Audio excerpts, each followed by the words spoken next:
आप देख रहे हैं फैक्ट न्यूज। मैं अनिल भारद्वाज। प्रोग्राम सियासत हरियाणा में आपका स्वागत है। आज हरियाणा की नई सरकार का गठन हो गया है। मुख्यमंत्री नायब सिंह सैनी ने लगातार दूसरी बार मुख्यमंत्री के रूप में शपथ ली है।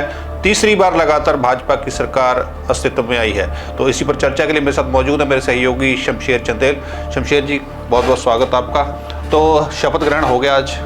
हाँ जी, शपथ ग्रहण हो गया। जो मोटा मोटा हमने अंदाजा लगाया था मंत्रिमंडल का, लगभग वही है। 2-3 नाम अलग हैं, बाकी लगभग वही मंत्री बने।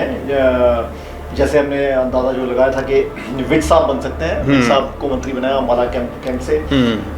फिर विपुल गोयल है पंजाबी समुदाय से, उनको मंत्री बनाया। विपुल गोयल फरीदाबाद से है। और उसके बाद अगर हम ब्राह्मण चेहरों को देखें तो गौरव गौतम है और साथ में श्रुति चौधरी जाटचेरा बंसीलाल परिवार से। महिपाल डंडा जाटचेरा है। श्रुति चौधरी तो शाम से लड़ी हैं। फिर अपने जो अहीर बेल्ट से हैं, अहीरवाल बेल्ट से राव नरबीर और बादशाहपुर से वो लड़े हैं, जीते हैं। और आरती सिंह राव इंद्रजीत की बेटी, ये वहाँ से हो गए। फिर दलित चेहरों में कृष्णलाल परमार हो गई सराना से। तो मोटे मोटे ये है। बरवाला से आपने कहा था वो जो रणबीर गंगवा, हाँ, मेरे ख्याल से ये डिप्टी स्पीकर भी थे। ये भी हैं। और मतलब मोटे अरविंद शर्मा है और एक और पलवल से गौरव गौतम है और अरविंद शर्मा, ये भी एक ब्राह्मण चेहरों में से एक है। एक कृष्ण कुमार बेदी है शाहबाद से। ये तो लगभग ये कंप्लीट लिस्ट है। इसमें से 1-2 नाम ऐसे हैं जो जिनका लग रहा था कि जो मंत्रिमंडल में हो सकते हैं, वो नहीं है।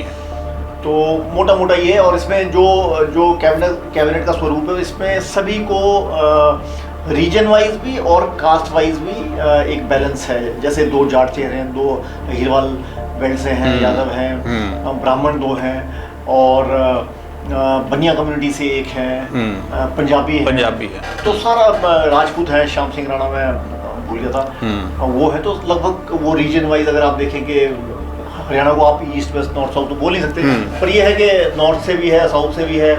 एक वेल बैलेंस्ड कैबिनेट जो बनाई गई है। तो समारोह जो है वो काफ़ी भव्य रहा। प्रधानमंत्री नरेंद्र मोदी से लेकर के गृह मंत्री अमित शाह और रक्षा मंत्री राजनाथ सिंह, जेपी नड्डा, तमाम सारे वो मुख्यमंत्री जो कि भाजपा शासित प्रदेश है, तकरीबन सभी मुख्यमंत्री वहाँ पे दिखाई दिए। कुछ 1-2 को छोड़कर नीतीश कुमार मुख्यमंत्री बिहार, उनका संदेश आया, वो खुद नहीं है, उनका संदेश आया। तो कुल मिला के काफ़ी भव्य समारोह रहा। भाजपा ने इसको बहुत बड़ा इवेंट बनाया। देखो, एक शो ऑफ स्ट्रेंथ है अनिल जी। पता क्या है, हरियाणा इलेक्शन काफी नाजुक स्थिति थी उस टाइम बीजेपी की, ऐसा लग रहा था। ऐसा भी कह सकते कि पत्रकारों को लग रहा था कि जिस तरह से कि भाई, और वैसे भी नाजुक स्थिति लग रही थी, क्योंकि कश्मीर में काफी ऐसा लग रहा था कि इंडिया ब्लॉक का थोड़ा सा पलड़ा भारी है। मगर यहाँ जीते हैं। तो ये जो 18 जो स्टेट्स के चीफ मिनिस्टर आए हैं, ये एक शो ऑफ स्ट्रेंथ है। अभी इनका एक कॉन्क्लेव भी होगा प्राइम मिनिस्टर के साथ चंडीगढ़ में। उसमें ये सिक्किम से, नागालैंड से, मणिपुर से, महाराष्ट्र, गुजरात, जितने भी मंत्री हैं यूपी से, ये सारे के सारे होंगे, आंध्र प्रदेश। तो एक शो ऑफ स्ट्रेंथ है। और ऊपर से ये एक संदेश जाएगा झारखंड के लिए और महाराष्ट्र के मुख्यमंत्री भी थे।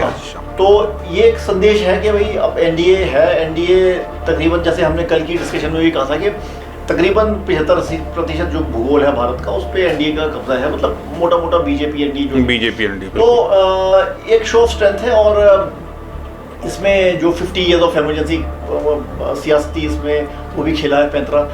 इसके बारे में भी बातचीत होगी, जो सीएम्स कॉन्क्लेव होगा। और साथ में 75 साल कॉन्स्टिट्यूशन के पूरे हुए।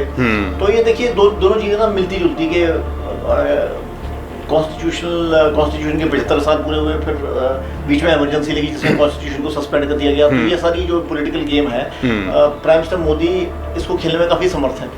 और कांग्रेस को इस लेवल पे पहुंचना है, राहुल गांधी को, मल्लिकार्जुन खड़गे को, ये सारी अगर बातें आप देखें तो ये एक पॉलिटिकल अंडरटोन सेट करती है आगे के टाइम के लिए।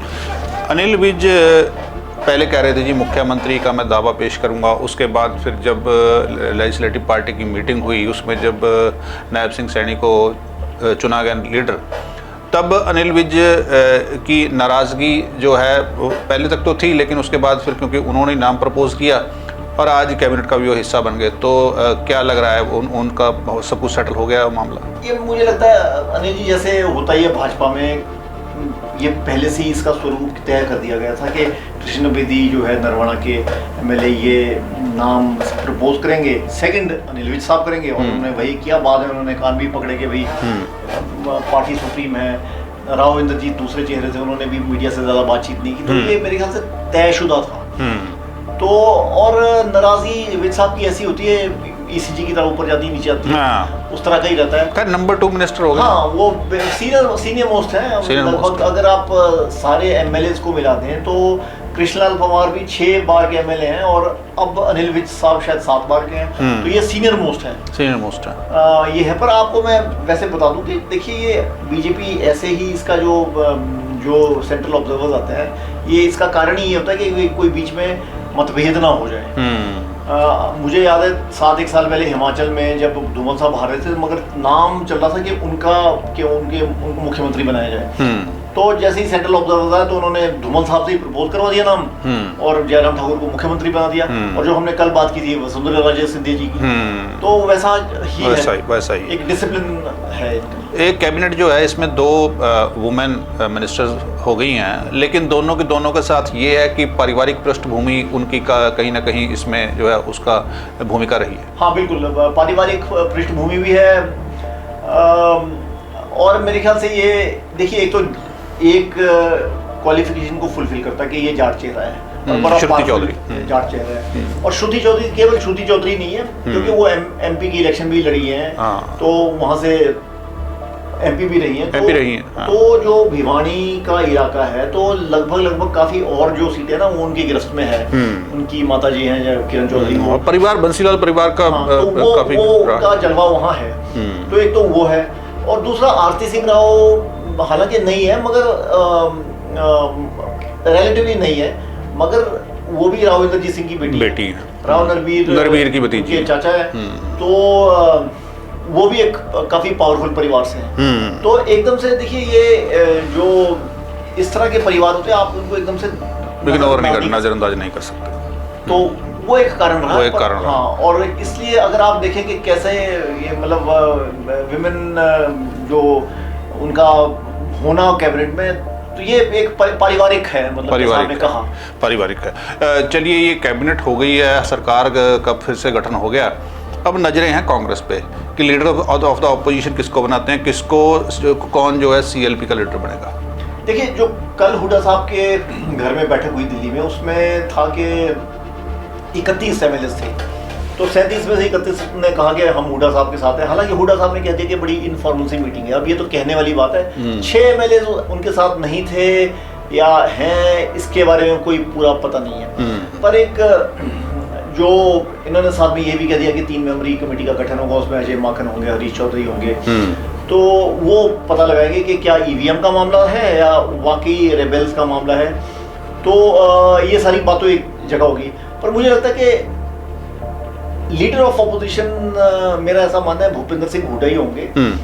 ये जो क्योंकि 31 लोग बुलाए थे, ये एक तरह का शो ऑफ स्ट्रेंथ। और क्योंकि ऐसा आप ये मौका जाने दें तो उससे होता क्या है कि फिर आगे के लिए वो पूरी आपके हाथ से ना वो चली जाती है, पार्टी की जो बागडोर संभालने की जो कमान जो है कमान चली जाती है। और अगर वो कोई सीएलपी कोई एलओपी कोई और बन गया तो फिर वो हुड्डा साहब एकदम बस वो एकदम फिर वो पीछे होता चला जाएगा मामला। तो सरकार बन चुकी है, लीडर ऑफ द ऑपोजिशन कौन होगा ये देखना होगा। जल्द ही विधानसभा का सेशन भी आएगा, तो इन तमाम सारे मुद्दे जैसे जैसे आगे आते जाएंगे उस पर हम चर्चा करते जाएंगे। आज चर्चा में भाग लेने के लिए आपका शुक्रिया। सियासत हरियाणा में आज इतना ही। आप बने रहिए फैक्ट न्यूज़ के साथ। धन्यवाद।